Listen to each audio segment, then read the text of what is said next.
Hello నమస్తే. తమిళనాట విజయ్ శకం ప్రారంభమైంది. అక్కడ 2 ద్రవిడ పార్టీలు ఏఐడీఎంకే, అన్నాడీఎంకే దాదాపు 50 సంవత్సరాలుగా తమిళనాడుని పాలిస్తూ వచ్చాయి.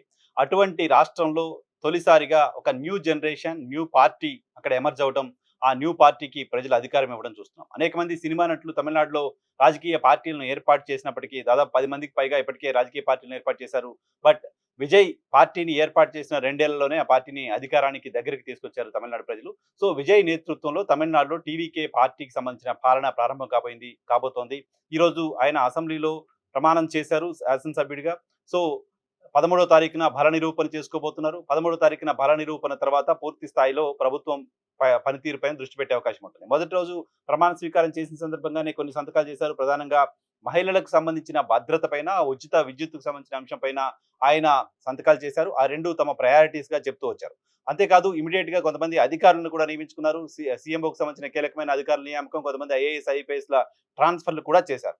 చేసిన తరువాత తనకు మద్దతు ఇస్తామని ప్రకటించిన 1, 2 పార్టీలు విజయ్ పైన కొద్ది గంటల వ్యవధిలోనే అసంతృప్తి వ్యక్తం చేస్తున్నాయి. ఇలాంటి వార్తలొచ్చాయి. కొంతమంది ఓపెన్‌గానే అసంతృప్తి వ్యక్తం చేస్తూ ఉన్నారు. 120 మంది ఎమ్మెల్యేల మద్దతు ప్రస్తుతం విజయ్‌కుంది. ఈ 120 మంది మద్దతులో ఒకరో ఇద్దరో ప్రతిసారి డిస్టర్బెన్స్ చేస్తే ఇబ్బందికరమైన పరిస్థితులు ఉంటాయనే విషయాన్ని విజయ్ అంచనా వేస్తూ ఉన్నారు. ఈ నేపథ్యంలోనే ఆయన రాజకీయం మొదలుపెట్టినట్టు కనపడుతోంది. రాజకీయం మొదలుపెట్టడంలో భాగంగా ఆయన ప్రతిపక్ష పార్టీలకు సంబంధించిన నేతల్ని కలవాలనుకుంటున్నారు. ఈరోజు అసెంబ్లీలో ఎమ్మెల్యేగా ప్రమాణ స్వీకారం చేసిన తరువాత ఆయన మాజీ ముఖ్యమంత్రి, డీఎంకే అధినేత స్టాలిన్‌ని కలవబోతున్నారు. స్టాలిన్ ఇంటికి వెళ్ళబోతున్నారు.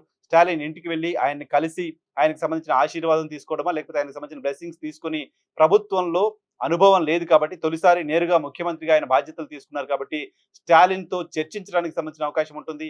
స్టాలిన్ గట్టిగా విజయ్ ముఖ్యమంత్రి కాకుండా ఉండాలని పట్టుబట్టి ఉంటే విజయ్ డెఫినిట్‌గా ప్రమాణ స్వీకారం చేసేవారు కాదు లాంటి ఒక ఇంప్రెషన్ తమిళనాడులో ఉంది. తమ మిత్రపక్ష పార్టీలైన సిపిఐ, సిపిఎం, మిగతా చిన్న పార్టీలు, వీసీకే లాంటి పార్టీలు విజయ్‌కి మద్దతిచ్చేలా స్టాలిన్ వాళ్ళకి అటువంటి ఫ్లెక్సిబిలిటీ ఇచ్చారు. మీరు విజయ్‌కి మద్దతు ఇచ్చినా మాకు ఎలాంటి అభ్యంతరం లేదు లాంటి ఒక ఫ్లెక్సిబిలిటీ స్టాలిన్ దగ్గర నుంచి తీసుకున్న తర్వాత మాత్రమే కమ్యూనిస్ట్ పార్టీలు కావచ్చు, వీసీకే లాంటి చిన్న పార్టీలు కావచ్చు విజయ్‌కి మద్దతు ఇచ్చాయి. కాబట్టి ఓ రకంగా అక్కడ ప్రభుత్వం ఏర్పాటు చేయడంలో స్టాలిన్‌కి సంబంధించిన పాత్ర కూడా ఉంది అని భావించడానికి సంబంధించిన అవకాశం ఉంటుంది.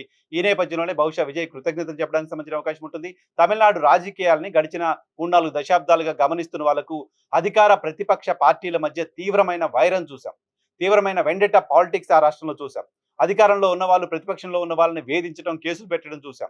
ఇంటిపైన దాడులు చేయించడం లాంటివి చూసాం. అసెంబ్లీలో చీరలు లాగడం లాంటివి చూసాం. సో ఆ స్థాయిలో వెండెటా పాలిటిక్స్ ఉండే తమిళనాడు లాంటి రాష్ట్రంలో కొత్తగా రాజకీయాల్లోకి వచ్చిన ఒక విజయ్ లాంటి వ్యక్తి ప్రమాణ స్వీకారం చేసిన తర్వాత తాను ఎవరినైతే ఢీకొట్టి, ఎవరినైతే ఓడించి అధికారంలోకి వచ్చారో ఆ పార్టీకి సంబంధించిన అధినేతని వెళ్లి కలవడం అనేది డెఫినెట్‌గా ఒక పాజిటివ్ పాలిటిక్స్‌కి సంకేతంగా చూడాల్సిన అవసరం ఉంటుంది. తమిళనాడులో ఇప్పటివరకు చూసిన వెండెట్టా పాలిటిక్స్‌కి భిన్నమైన రాజకీయాల్ని అక్కడ ప్రజలు చూడబోతున్నారు. ఆయన ప్రమాణ స్వీకారం రోజే చెప్పారు. మనం అధికారంలోకి వచ్చిన తర్వాత మనల్ని ఇబ్బందులు పెట్టిన వాళ్ళందరినీ ఒక ఆట ఆడుకుందామని ఎవరైనా అనుకుంటే అటువంటి ఆలోచనని ఈ క్షణమే మీరు ఎరేజ్ చేయండి. అటువంటి ఆలోచన చేయకండి. నాకు ఓటు వేసిన వాళ్ళు, నాకు ఓటు వేయని వాళ్ళు అంతా నా వాళ్ళే. అందరి కోసం తాను పనిచేస్తాననే విషయాన్ని విజయ్ ప్రమాణ స్వీకారం సందర్భంగా వేదికపై నుంచే చెప్పారు. ఆ దిశగానే అడుగులు వేస్తున్నట్టుగా భావించాలి. స్టాలిన్ ప్రభుత్వం పైన గతంలో అనేక విమర్శలు చేశారు. అవినీతికి సంబంధించిన ఆరోపణలు చేశారు. ఇంకా చాలా చాలా ఆరోపణలు చేశారు. చేసినప్పటికీ ఒక మాజీ ముఖ్యమంత్రిని గౌరవించడంలో భాగంగా ఆయన ఇంటికి వెళ్లి కలిసే ప్రయత్నం చేస్తున్నారు. అలాగే ఎండీఎంకేకి సంబంధించిన నేత వైగో ఆయన ఇంటికి కూడా విజయ్ వెళ్ళబోతున్నారు లాంటి వార్తలు వచ్చినాయి. ఆయన కూడా వెళ్లి కలిసే అవకాశం ఉంటుంది. సో తమిళనాడు రాజకీయాల్లో ముఖ్యమంత్రిగా గెలిచిన వ్యక్తి తమ ప్రత్యర్థి పార్టీల నాయకుల ఇళ్లకి వెళ్లి కలిసి మాట్లాడడం అనేది డెఫినెట్ గా ఒక కొత్త తరహా రాజకీయంగానే చూడాలి. విజయ్ ఇప్పటివరకు ఒక వర్గానికి సంబంధించిన ఓట్లను తీసుకోగలిగారు.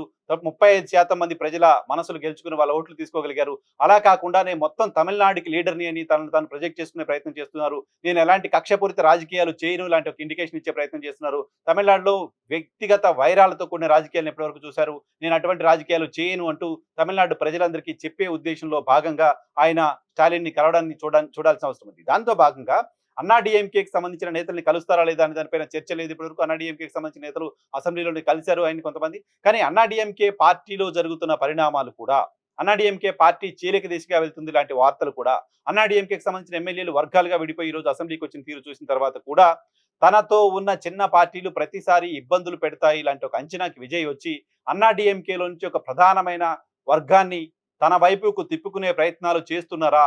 ఆ తరహా రాజకీయాలను చేయబోతున్నారా? రాజకీయాల్లోకి వచ్చిన తర్వాత మడిగట్టుకొని కూర్చుంటే కాదు, రాజకీయాలే చేయాలి.